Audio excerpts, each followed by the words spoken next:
1648, the Qilai Mubarak or the Red Fort took 9 years to build. Tuansis divided the fort into 3 primary zones: the public, the Mardana and the Zanana. Leading all the way from the Rangamahal through the bazaars and outward to Chandni Chowk, the east-west axis separated the Zanana from the Mardana.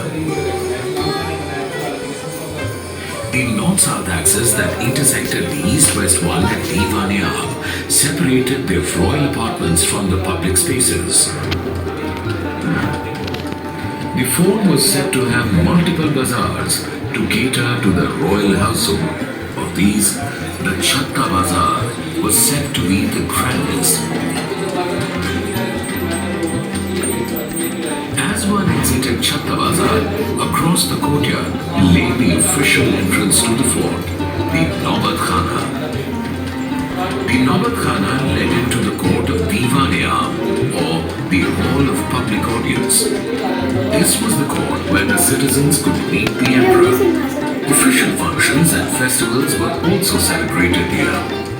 Entry to all parts of the fort beyond the Diwan-e-Aam, gardens, administrative buildings, residences, and leisure halls was restricted to anyone outside of the royal household.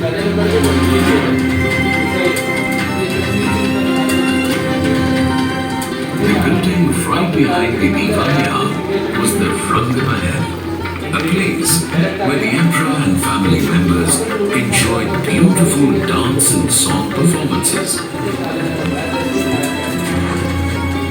To the left of the Rangamahal was the Khas Mahal, or the emperor's private resting and meeting chambers. Beyond this was the Diwan-e-Khas, or the hall of private audience. This is where the emperor consulted with his ministers on court matters. This was also the court which housed the famed peacock throne. On the canopy of the throne, placed between 2 peacocks, was the throne's crowning glory and the world's most wondrous diamond, the Kohinoor.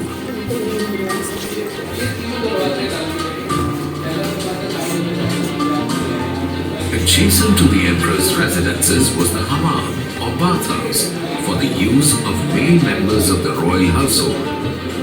And winding through all the beautiful structures, including the Hayat Baksh Gardens, the Mehtab Bagh, the Sawan and Bhanu Pavilions, and Mumtaz Mahal, flowed the pure waters of the Yamuna River in the form of the Nair-e-Bahish, or the stream of paradise. For 200 years, the Red Fort stood strong at the heart of the Mughal capital of Shah Jahanabad and in turn, Hindustan. But in 1857, the British stormed the fort in response to the First War of Independence and destroyed most of the Mughal structures and arcades to build barracks in their place.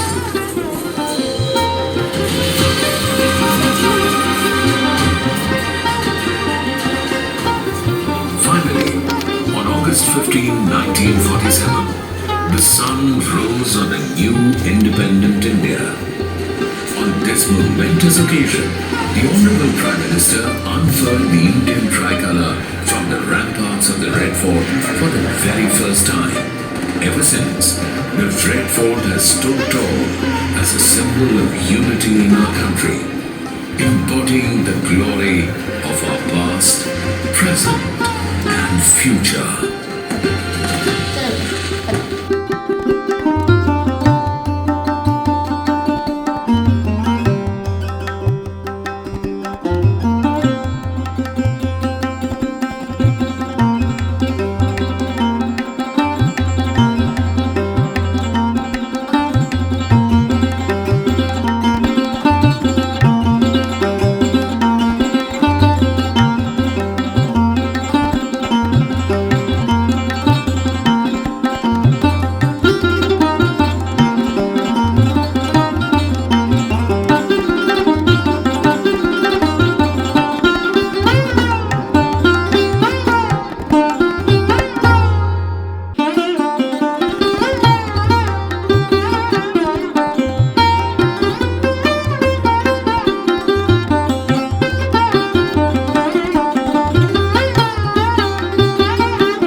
ऐसा नहीं कि सुनहरा समय मेरी मातृभूमि ने पहली बार देखा। मेरा भारत तो हमेशा से सोने की चिड़िया कहलाता था और एक के बाद एक कई स्वर्णिम काल देखता रहा है। अब मेरी जन्म कुंडली ही देख लीजिए।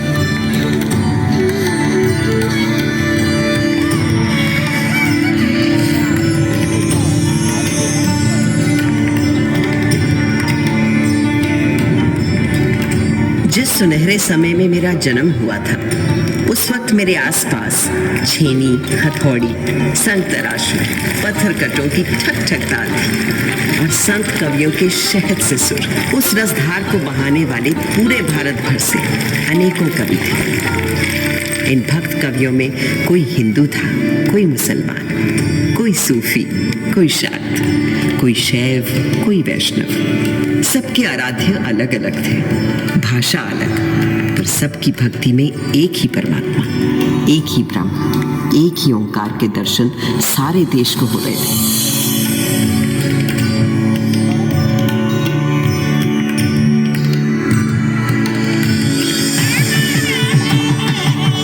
यही तो दिखता है हमारे देश के त्योहारों में, जब एक ही दिन, एक ही मुहूर्त, जैसे मकर संक्रांति पर खिलाते हैं अलग अलग उत्सव रंग।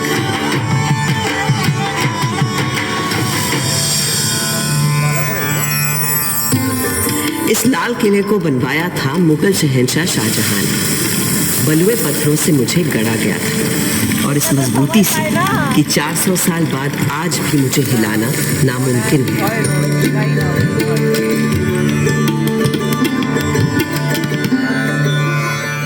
बिल्कुल उसी तरह जैसे है मेरे देश के विचार, सिद्धांत, उसूल। असल में भारत सिर्फ एक देश नहीं है, भारत नाम है एक सोच का। मुझे बनाने वाले मुगल तो हिंदुस्तान में मेहमान बनकर आए थे, पर फिर यहीं के होकर रह गए। भारत ने तो हमेशा हर विश्वास, हर विचार के लोगों को अपना समझकर अपनाया है और कहा है अतिथि देवो भव। मगर उससे भी बहुत पहले भारत ने कई स्वर्णिम युग देखे थे, जैसे था हमारे देश का वैदिक युग।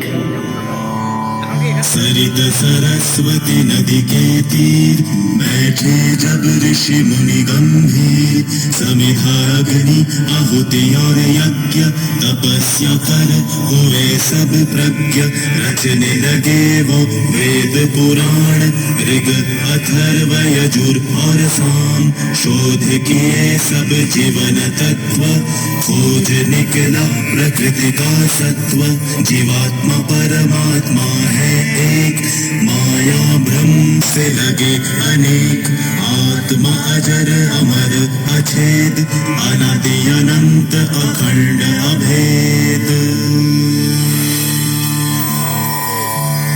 वेदों को रचने वाले इन ऋषियों ने दुनिया को जीवात्मा, आत्मा, परमात्मा के जिस एक की बात हमें सिखाई थी, उसी को श्री कृष्ण ने धर्म क्षेत्र कुरुक्षेत्र की युद्ध भूमि में अर्जुन को सुनाया था। जैसे पुराने कपड़ों को उतारकर मनुष्य नए कपड़े पहन लेता है, उसी प्रकार आत्मा भी पुराने शरीर को त्याग कर नया शरीर धारण करती है। इस आत्मा को ना तो शस्त्र काट सकता है और ना आग इसे जला सकती है, ना इसे पानी भिगा सकता है और ना ही हवा उसे सुखा सकती है। तब से आज तक आत्मा की संस्कृति ही भारतीय संस्कृति की आत्मा है और ओम की ध्वनि उस परम ब्रह्म का स्वरूप।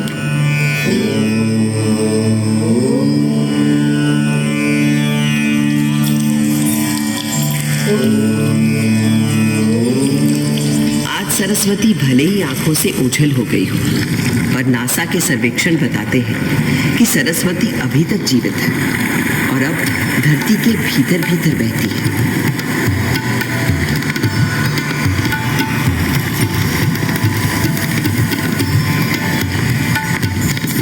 मगर मेरे देश की शुरुआत तो उस वैदिक युग से भी पहले की है।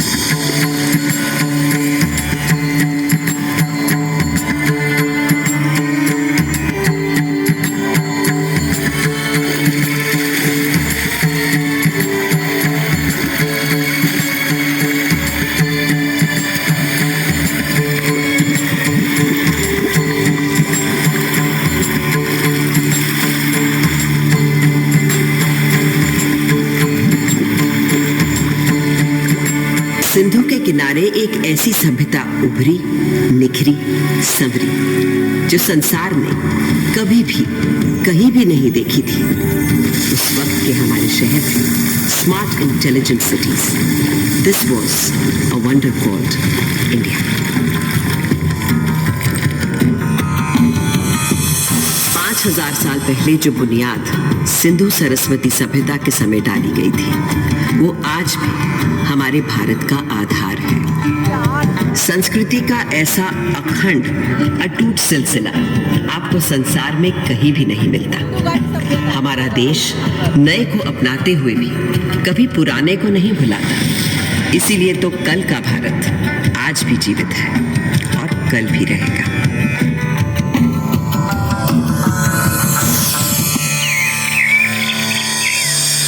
एक और बड़ी विशेषता है मेरे भारत की, सत्य की खोज।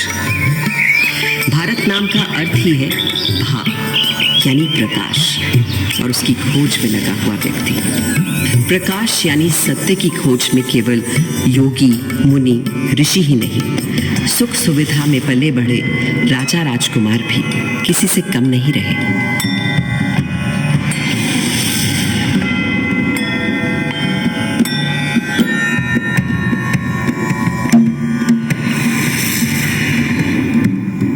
भारत के दार्शनिक मनीषियों, गुरुओं ने जो आध्यात्मिक मार्ग दिखाया था, उसी को ठोस रूप दिया भारत भर में फैले तमाम राज्यों, साम्राज्यों ने।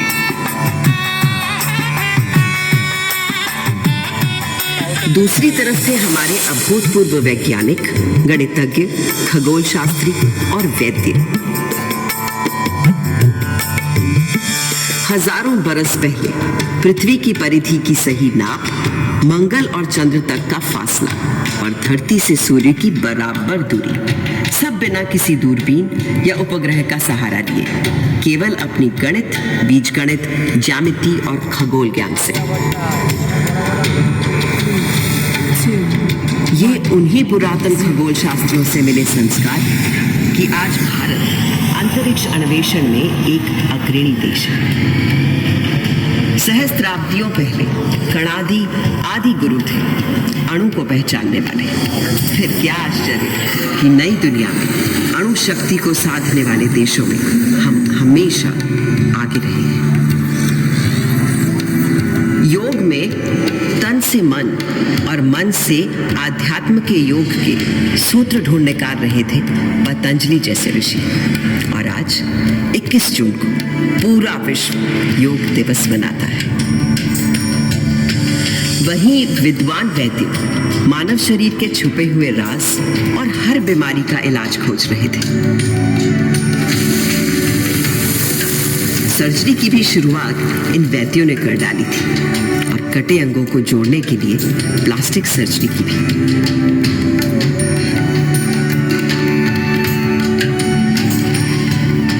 इन भारतीय वैद्यों से मिली प्रेरणा ही तो है कि कोविड आने पर आत्मनिर्भर भारत ने कुछ ही महीनों में खुद बीमारी का टीका बनाकर 1 साल के अंदर टीके लगा डाले।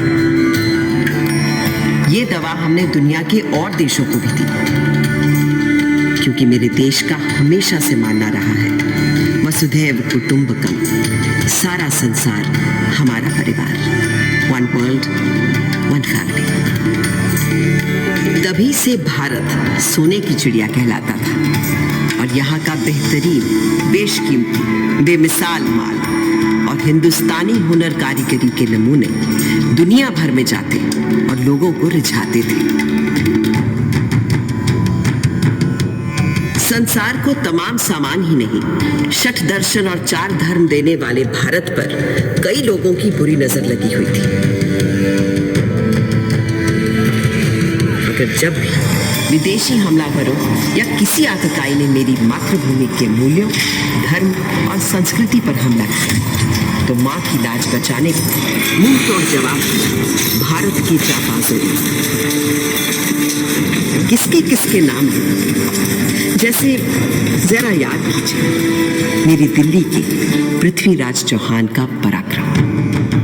राजा पृथ्वीराज चौहान वीरों में था वीर महान, अजय मेरु से दिल्ली तक फहराता था उसका निशान। 8 बार था किया पराजित जब गजनी से आया गौरी, पर था दुर्भाग्य 9वें युद्ध में टूट गई वो पक्की डोरी। हमारे राजा पृथ्वीराज चौहान को मारने से पहले क्या आप इनका शब्द भेदी बाण का कौशल नहीं देखना चाहेंगे? जब यह बंद आंखों से केवल आवाज सुनकर ही शिकार पर निशाना लगा लेते हैं। ये अंधा क्या निशाना लगाएगा? लगाएंगे महाराज पृथ्वीराज निशाना, बस आप आज्ञा तो दीजिए और दीजिए इनके हाथ में एक धनुष बाण। चलो ये तमाशा भी देख लेते हैं इस काफिर के मरने से पेशतर। दे दो इस अंधे को तीर कमान।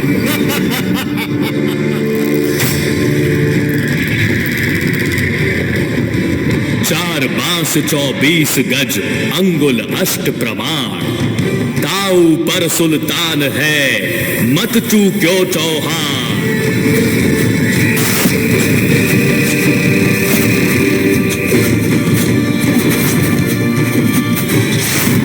यूं मरकर भी उस राजपूत ने बचा लिया भारत का मान। धिक्कार है उन्हें मरा समझो, कायर जो जिए पिए अपमान।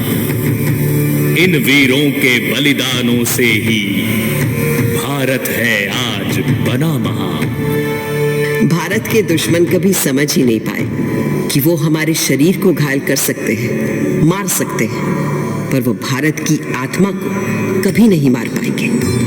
तभी तो आज जब इजिप्ट, ग्रीस, रोम, लैटिन अमेरिका की इंका, माया, फारस की अवस्था और चीन की पुरानी संस्कृतियां सब नष्ट हो चुकी हैं, तो केवल भारत की पुरातन संस्कृति, संस्कार, सभ्यता, धर्म, विचार, आध्यात्मिकता अभी भी जिंदा है, जावेद और जागृत है। आज भी घर की पहली रोटी गाय को दी जाती है। आज भी सुबह सुबह लोग चींटियों को आटा खिलाते हैं। हर घर आंगन पोल में चिड़ियों के लिए दाना पानी रखा जाता है। आज भी हम पेड़ों, प्रकृति, निसर्ग को किसी देवता सा पूजते हैं और नदियों को माँ मानते हैं। और ये सब तब से जब किसी ने एनवायरमेंटल बैलेंस और क्लाइमेट चेंज का नाम भी नहीं सुना था। मेरे भारत पर एक काला साया तब पड़ा जब गोरे अंग्रेजों ने छल बल से हमें अपना गुलाम बना लिया। पर ये सूरत गैरतमंद हिंदुस्तानियों को कतई कबूल सन था 1857। सुनो भाइयों कथा सुनो 57 की, कान खोल कर सुनो कथा है क्रांति के पहले सावन की। अंग्रेजों की धूप कड़ी थी, धरती पर थी आफत। तो दोस्तों, आज सारा दिन लाल किला का सफ़र आपको कैसा लगा? हाँ, पूरा दिन आपको लाल किले का विज़िट करवाया हमने, जितना हो पाया। जो जो हमने देखा वो आपको भी दिखाया इस वीडियो के माध्यम से। तो वहाँ से हम शाम को निकले और घर में पहुँचते बहुत रात हो गई, क्योंकि रास्ते में बहुत जैम थी। रास्ता बहुत ही बिजी था आज का रास्ता, क्योंकि सब अपने घरों से बाहर निकले हुए हैं, तो बहुत ही ट्रैफिक जैम थी। तो अभी आके हम लोग घर में पहुँचे हैं। तो आपको ये लाल किला का सफ़र और लाल किले का वीडियो कैसा लगा, आप हमारे ब्लॉग में ज़रूर शेयर कमेंट दीजिएगा।